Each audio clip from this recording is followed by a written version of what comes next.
The sun bled red over the mountains when Thomas Whitaker heard the first moans drifting from the barn. His calloused fingers instinctively gripped his rifle as his eyes scanned the orange-tinged horizon. The ranch was isolated, a 3-day ride from the nearest town. Any strange sound meant trouble. He moved slowly, his boots crunching on the dry earth. The barn door was ajar, and labored breathing escaped through the cracks. Thomas pushed the door open with the barrel of his gun.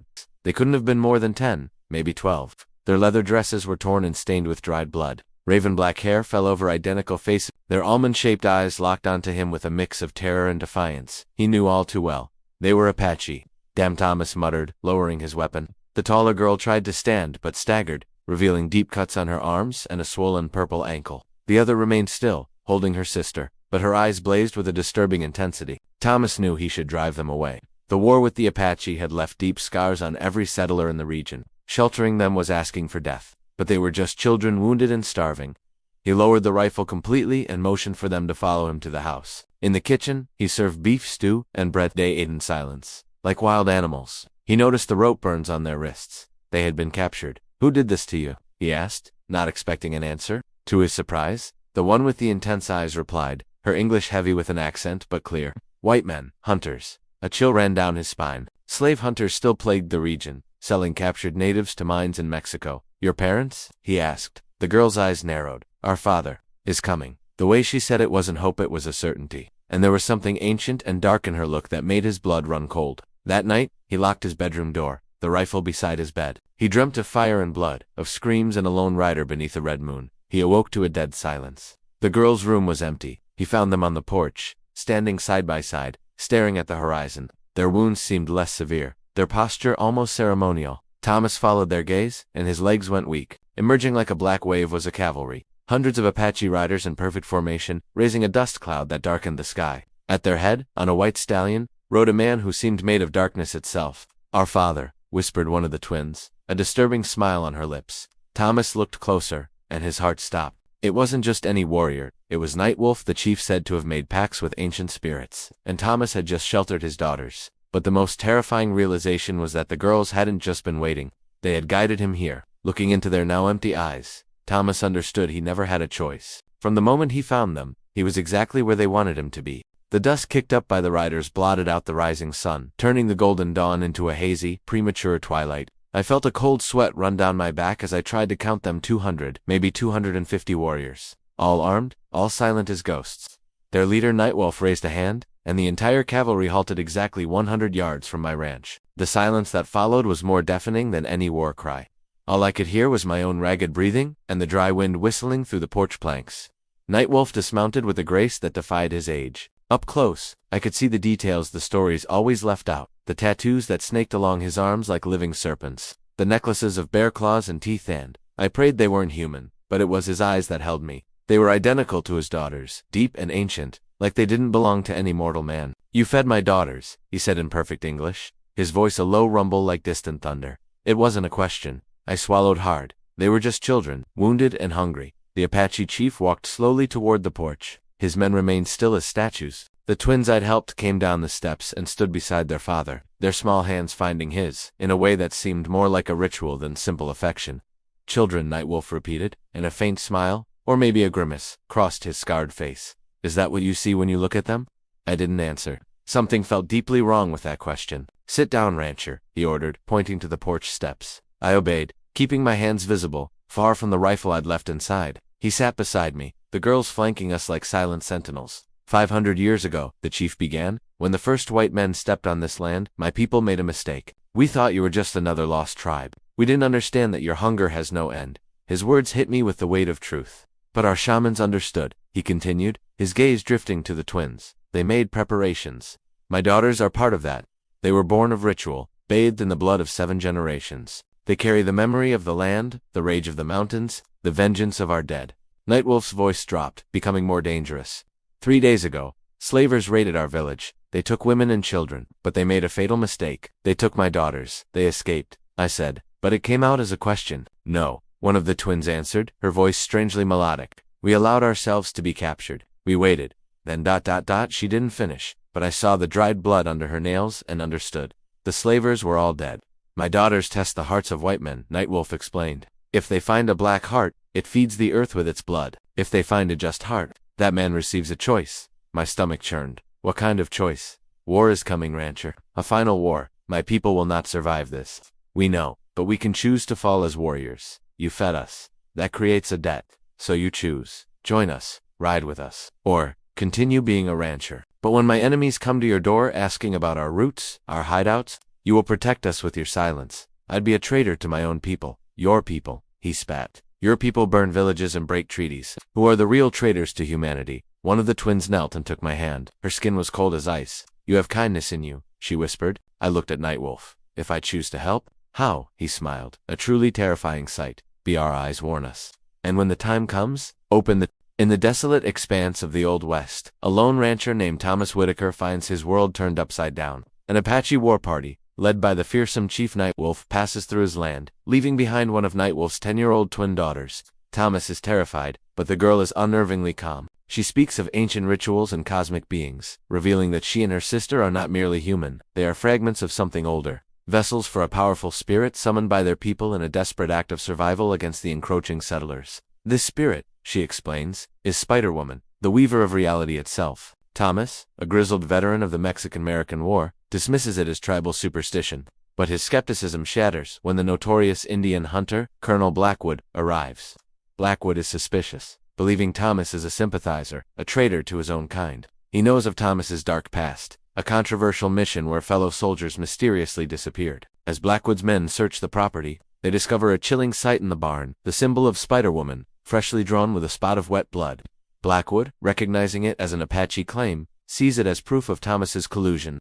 He declares the ranch under military watch, effectively making Thomas a prisoner on his own land. As the soldiers depart, the mysterious girl reappears, unfazed. She explains the symbol wasn't a threat to Thomas, but a form of protection. His simple act of kindness feeding her has turned his ranch into a place where the veil between worlds is thin, a door to a place where hungry, forgotten memories dwell. Thomas, looking to the horizon, sees Blackwood's 3 soldiers now accompanied by a 4th, small figure. The girl's words echo in his mind as a terrifying realization dawns. The soldiers are not just watching his ranch. They've become the first to step through a door they cannot see into a reality governed by ancient hungry gods. The war for the West is no longer just about land and bullets. It's a battle for reality itself. And Thomas is standing at the epicenter. What choice will he make? Night fell over the farm like a black shroud. No moon, no stars. I lit oil lamps in every room, but the light seemed weak, swallowed by a darkness that pulsed like a living thing. The girl Najoni, she called herself, sat motionless in the living room. They'll arrive soon, she said, without looking at me. Blackwood's soldiers. Yes, 3 men. Veterans, hardened by war. Men who've seen enough horrors not to be easily frightened. She paused, or so he believes. I checked my rifle again. And what exactly happens when they get here? That depends. On them, on you, on how many ghosts they carry on their backs. Najoni finally met my eyes. You know how this works, Thomas Whitaker. You know the weight of the souls you've taken, San Miguel. It always came back to San Miguel. I closed my eyes, but the images came anyway.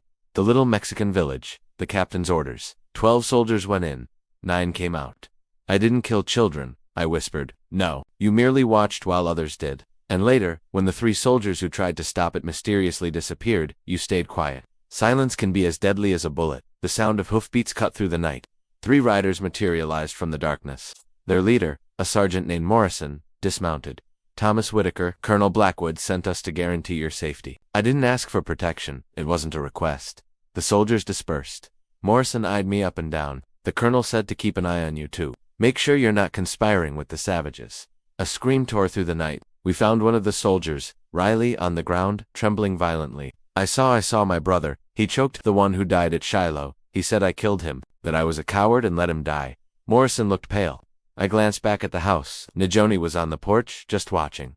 Another soldier? Jackson ran up. Sergeant, something's circling us. Shadows, moving wrong. Then the chanting began. An Apache funeral chant, distorted as if sung by inhuman throats. Inside, now I pulled them into the house and locked the doors. Najoni was still in her chair. You brought too much weight with you, soldiers. Too many ghosts. She's not an ordinary child, I told them. This farm was marked by the Apaches. The earth remembers every drop of unjust blood spilled, and when a place is marked like this one, those memories gain shape. That's not your brother out there, I said to Riley. It's something using your guilt. What does it want? Morrison asked. Confession, truth, Najoni said coldly. Sergeant, you remember the Comanche woman, you— Enough, Morrison roared. tears streaming down his face. Nijoni turned to Jackson. And you, the deserter who killed the friend that discovered your secret? Jackson collapsed. She turned to me. And you, Thomas Whitaker, the man who saw Captain Henderson execute the 3 dissenting soldiers and said nothing. The ground vanished beneath me. A slow, patient knocking began at the door. There is a way out, Nijoni said. True confession. Accept the weight of what you've done. Or when that door opens, you'll find exactly what you deserve. One by one, we confessed our sins. As we spoke, the knocking grew softer. The voices faded. When the first ray of sunlight hit the horizon, silence returned. I opened the door. Nothing. The soldiers were shattered. Morrison mounted his horse. I'm going back. I'll report what Henderson did. He looked back at me. You've got 2 days left to decide about the Apaches. I know lies and silence only feed more death. As they rode away, I saw Nijoni was no longer alone. Her sister Iosha stood beside her. 2 days, one said. But one way or another, blood will be spilled. The only question is, whose? The next 2 days were the longest of Thomas Whitaker's life. The twin girls, Nijoni and Iosha, haunted his farm, appearing and disappearing like ghosts. They told him his old enemy, Captain Henderson, the butcher of San Miguel, was at the fort, planning a new massacre with Colonel Blackwood. Thomas wanted to help his friend, Sergeant Morrison, who had been imprisoned for trying to expose Henderson, but the twins stopped him. They led him to the barn, to the strange symbol on the floor. This is a portal, they explained. They offered him a choice. Light a signal fire to help their people, and in return, they would unleash the vengeance of every spirit wronged by the settlers, killing hundreds, maybe thousands. Or, do nothing, and let their people be slaughtered. There is a third option, they said. Go to the fort and expose Henderson, even if it meant certain death. You're offering me a choice between genocide, cowardice, or martyrdom? Thomas asked, horrified. We're offering you the chance to define who you are, they replied. At dawn, Thomas made his choice. He rode to the fort. He confronted Blackwood and Henderson, presenting a written confession of the San Miguel massacre. Just as Henderson drew his pistol, soldiers burst in and arrested him. Sergeant Morrison had already sent his own evidence to the high command, but the victory was hollow. The attack on the Apache village would still happen. As he rode home, defeated, the twins appeared. You chose the fourth option, they smiled. To keep trying, knowing you will fail. 3 months later, a lone rider appeared on the horizon. It was Nightwolf, his face as somber as ever. But he came alone. He dismounted, his presence filling the quiet morning air. I came to thank you, the Apache chief said, his voice a low rumble, and to bring news. Thomas's heart tightened. Your daughters. Nightwolf's gaze was steady. They are well, but there is something you need to know. He paused, a flicker of hesitation in his dark eyes a rare sight. My daughters. They never existed. The words hit Thomas like a physical blow. The world seemed to tilt on its axis. What? But I saw them. I spoke to them. I fed them. My wife died before she could give birth, Nightwolf explained, his voice softening slightly. We believed the ritual failed, but something was born that night. Not children of flesh and bone, but manifestations, memories given form. They were real to you because you needed them to be. They were your trials, your own choices made real. Thomas staggered back, his mind reeling. So the blood, the dresses.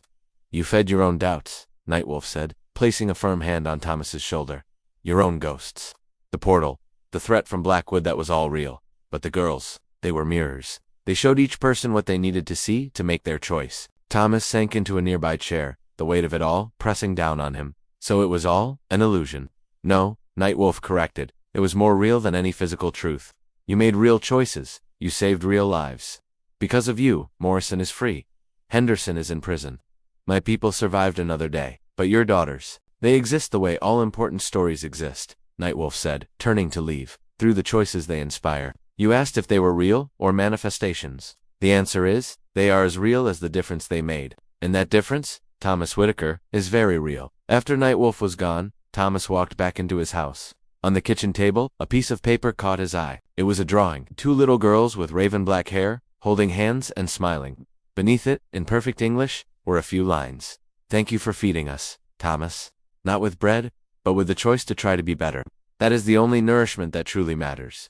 Nijoni and Iosha, who may never have existed, but always will. Thomas held the drawing, his fingers tracing the smiling faces. Outside, the sun was rising, bathing his farm in a soft, golden light. And for the first time since the horrors of San Miguel, he felt a quiet sense of peace settle over him.